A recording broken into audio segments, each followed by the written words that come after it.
یہ جو سندھ گورنمنٹ کی طرف سے اللیگل ایلیگیشن سمی کے اوپر لگائے گئے ہیں جو کہ بالکل ہی بے بنیاد ہیں. جیسے کہ 24 مارچ کو BYC اور سول سوسائٹی کی مشترکہ احتجاج ہونے والی تھی. احتجاج شروع ہونے سے پہلے سندھ پولیس کی کافی نفری وہاں موجود تھی. انہوں نے روڈز بند کر دیے تھے. البتہ انہوں نے پروٹیسٹ کے اوپر کریک ڈاؤن کر کے سارے پروٹیسٹرز کو مار کر اپنے ساتھ لے کر گئے اور دوسرے دن ان کی رہائی ہوئی.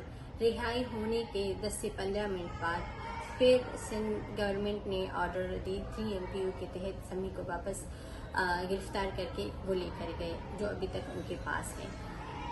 یہ سزا صرف سمی کو نہیں دی جا رہی بلکہ میرے والد ہمارے بابا 15 سالوں سے لاپتہ ہیں اور اب یہ سمی کو بھی لے کر گئے ہیں. میں پوری دنیا سے یہ درخواست کرتی ہوں کہ سمی کے حوالے سے آواز اٹھائیں. Human rights watch, human rights organization, civil society organizations, international organizations, please raise your voice against illegal allegations of Sammi Deen Baloch and other BYC cadres.